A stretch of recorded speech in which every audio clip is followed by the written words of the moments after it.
Je vous présente nos deux intervenants. Ils sont tous les deux entrepreneurs, des figures connues de la tech française. Ce sont aussi des vulgarisateurs de cette révolution de l'intelligence artificielle qui est là et qui habite déjà avec nous. Alors, en quoi va-t-elle changer nos vies et nos villes ? Et en fait, comment va se passer justement la cohabitation? C'est à cette question que vous allez répondre. Merci à tous les deux d'être là. Vous aussi, vous serez passés à la question parce qu'ils sont particulièrement en forme et nous pouvons nous en réjouir. Merci David. Bonjour à toutes et à tous. Je suis David Lacomblette. Je vous présente Guillaume Leboucher, fondateur d'Open Value, fondateur de la Fondation IA pour l'école et de BDC, qui est une application visant à développer l'esprit critique et civique des plus jeunes. Pour ma part, je dirige un think tank, la Villa Numéris, qui promeut un modèle européen du numérique affirmant la primauté de l'humain. Les villes, par nature et par construction, constituent un terrain propice au développement des solutions d'intelligence artificielle parce qu'elles en concentrent le combustible le plus précieux, les données, beaucoup de données.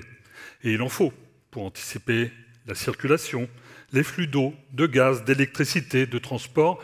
Les villes sont un web, un Internet à elles seules. Les IA y trouvent un terrain d'expression. Et nous les utilisons sans même les voir, sans même les savoir. Je vous ai vu ce matin avec vos applications de localisation ou à bord de voitures de plus en plus autonomes. D'ailleurs, elles vous remettent dans le bon chemin si d'aventure vous en déviez. Gestion et automatisation des services publics, multiplication des applications pour se guider ou s'informer. Nous pourrions développer à l'envi les exemples, vous les connaissez. C'est pourquoi, avec Guillaume, nous aimerions nous tourner vers l'avenir et je lui demande tout simplement ce que nous réserve demain. Merci David. Avant de vous parler des 4 grandes tendances de l'IA dans le monde qui vient, je voulais juste faire, en 3 secondes, vous rappeler ce que c'est que l'intelligence artificielle. Le terme n'est pas facile. Moi, j'ai pris l'habitude, quand je parle avec quelqu'un d'intelligence artificielle, à savoir si elle est plus l'un ou l'autre. Alors, je ne dirai pas ce que j'ai pensé aujourd'hui des uns et des autres. Mais néanmoins, l'intelligence artificielle, c'est 3 choses. 3 choses qui vont habiter notre humanité et qui bouleversent notre humanité. La première chose, tu viens de le dire, David, ce sont les données. Les données, on en produit plus en plus tous les jours. Généralement, on dit qu'aujourd'hui, en une semaine, on produit autant de données que depuis l'histoire de l'informatique. Le deuxième cocktail de l'IA, ce sont les algorithmes, des formules mathématiques qui vont orchestrer, un peu comme une partition, les données. Et la troisième partie, le troisième ingrédient qu'il ne faut pas oublier, c'est la puissance machine. La puissance machine, peut-être que certains d'entre vous ont assisté à Vivatech, c'est la plus grande annonce de Vivatech 2025, ça tombe bien, et je pense que ça va ravir le président du Conseil, c'est les infrastructures. Vous savez que la France, le président Macron, avec une partie de l'Europe, ont annoncé des supercalculateurs, et cette semaine à Vivatech, il y a une alliance qui a été annoncée entre Jensen Huang, le président d'NVIDIA, la plus grande capitalisation boursière, celui qui fait les cartes graphiques de l'IA, avec le français Mistral, pour lancer 18 000 cartes graphiques qui vont faire de l'IA. Cette puissance machine, elle est extraordinaire. C'est là où se jouent les 3 mondes de l'IA. Aujourd'hui, dans l'IA, il y a 3 mondes.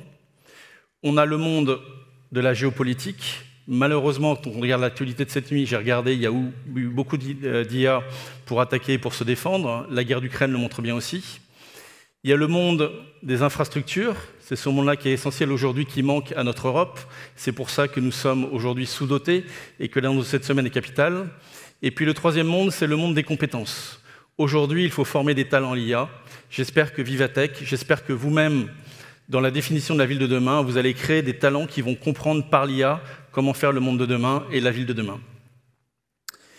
Une des phrases importantes que j'aime bien citer, c'est celle de Bill Gates. Bill Gates, en parlant de son recul sur 30 ans de technologie, dit « On surestime une technologie à 2 ans, on la sous-estime à 10 ans. » C'était vrai pour le portable, où quand le portable est sorti, on dit « Oui, le portable va faire plein de choses, mais les réseaux n'étaient pas là, donc ça ne fonctionnait pas bien. » Aujourd'hui, tout le monde a un portable. Ça sera encore plus vrai sur l'IA. Tout le monde va utiliser l'IA. Et pour là, reprendre la citation d'un autre grand, moins connu, mais un des grands monsieur de l'IA et de la tech, Andrew Ng, qui dit qu'aucun secteur d'activité ne sera pas perturbé par l'IA. Alors bien entendu, votre secteur d'activité, habiter la ville, penser les usages des citoyens, vont être perturbés par l'IA. Je voulais vous donner 4 grandes tendances importantes. La première tendance, je viens de le dire, c'est la puissance machine. Avec l'annonce de Vivatech de cette semaine, ces 18 000 GPU, excusez-moi d'être un peu technique, mais c'est pour montrer l'intérieur des processeurs, vont bouleverser la capacité à pouvoir faire tourner les algorithmes. Une petite phrase qui n'a pas été assez reprise à mon goût sur l'annonce de Vivatech, c'est que Jensen Huang, le président d'NVIDIA, a dit « Aujourd'hui, nous faisons des supercalculateurs puissants. Dans 10 ans, ils seront 1 million de fois plus puissants. Dans 10 ans, ils seront 1 million de fois plus puissants. » Imaginez le monde technologique qui s'ouvre à nous et qui va bouleverser nos quotidiens. Je crois que pour les exemples et pour être concret sur la question de la ville, l'IA va mieux prédire le comportement des personnes. Je sais que Versailles, monsieur le maire, est une ville très royale, mais c'est aussi un très grand club de rugby avec le RCV, que j'ai le plaisir de soutenir. Savez-vous que grâce aujourd'hui à l'IA, on connaît déjà le nombre de ballons de rugby qu'il sera nécessaire de donner aux jeunes apprentis à Versailles de mois de septembre? Cette prévision, l'IA, elle va complètement transformer la vision de la ville.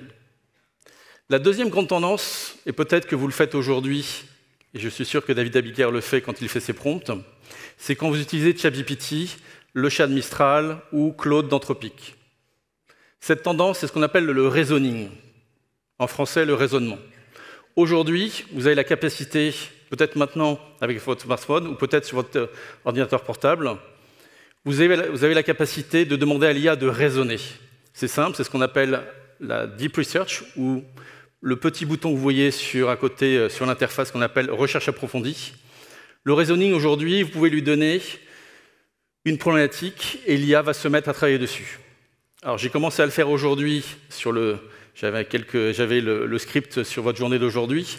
Les résultats sont assez incroyables. Alors, je ne peux pas les montrer parce qu'on n'a pas le temps. Mais sachez qu'aujourd'hui, une IA peut raisonner jusqu'à environ 8 heures. Le président d'Anthropic, donc qui est le grand concurrent de ChatGPT avec Mistral, a dit que le raisonnement serait la grande tendance aujourd'hui qui va bouleverser la révolution des cols blancs. Troisième tendance qui est importante de prendre en compte, c'est ce qu'on appelle la physical AI, l'IA physique. C'est l'IA la plus méconnue, c'est l'IA la plus improbable, tout simplement parce qu'elle vient de notre imaginaire, et merci pour la petite introduction en faisant référence à Star Wars, mais avec la physical AI, nous allons voir arriver dans nos vies, nous allons voir arriver dans nos quotidiens, dans nos organisations, des robots ou des humanoïdes. Ce ne sont pas des petits robots qui ne fonctionnent pas, qui ne savent pas répondre, ce seront des robots qui seront autonomes, et ces robots, ils vont arriver chez nous, dans nos vies, dans nos entreprises, dans les 3 à 5 prochaines années. Je n'ai pas la date exacte, je suis désolé, j'aimerais bien vous la dire, mais je ne l'ai pas. Ces robots ils existent déjà, ils savent déjà porter des caisses, ils savent déjà assembler, porter des moteurs de voiture. Bientôt, ils sauront faire une chose que ma femme dit que je ne fais pas assez, c'est simplement vider le lave-vaisselle. C'est tout type de choses, ça va arriver. Et 3 à 5 ans, ces humanoïdes, ça sera dans un ordre de prix entre, de 3 000 € à 50 000 €.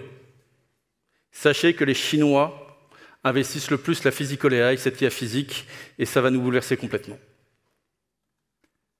Tout à l'heure, tu parlais de carte GPU. Il faut savoir que l'unité, c'est 30 000 €. Faites le calcul et on rejoint la nécessité d'investissement au niveau européen en la matière. Autre chiffre, aujourd'hui, 100% des jeunes utilisent d'ores et déjà des solutions d'intelligence artificielle générative et la plupart ChatGPT. Et la réalité, c'est que quand vous utilisez une application, et c'est votre cas également, si vous avez commencé avec un moteur de recherche il y a 20 ans, vous n'en changez pas tous les jours, et il y a une forte chance, et en l'occurrence, pourquoi pas un risque, dès lors que ce ne sont pas des solutions européennes, d'externaliser en quelque sorte une forme de notre souveraineté. Et donc c'est là où effectivement il doit y avoir une mobilisation à tous les étages de la part de pays et de villes comme les nôtres.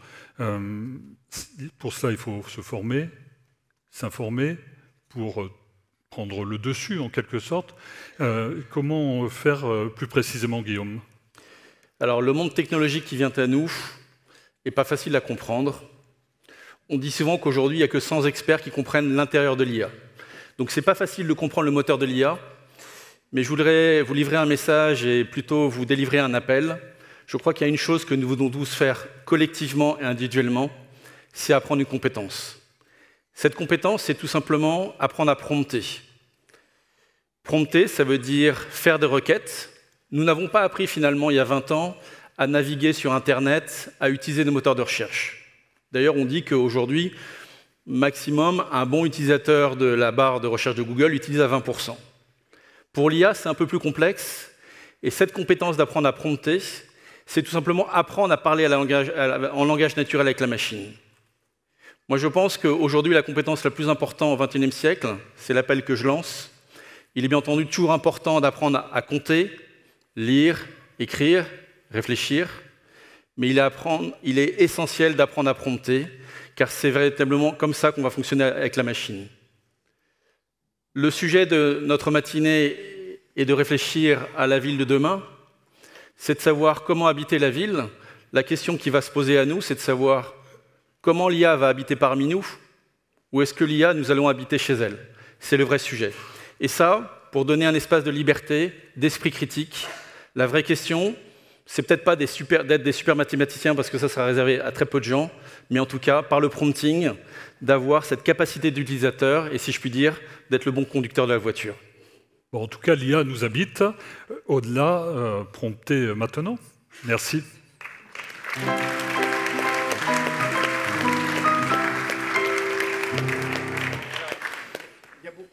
Questions et le temps presse, donc mais il y en a qui reviennent et qui se ressemblent en fait. C'est comment on concilie le fait de se servir de cette technologie qui est quand même extraordinaire et en même temps la gestion durable des ressources qu'elle consomme, et Dieu sait qu'elle en consomme.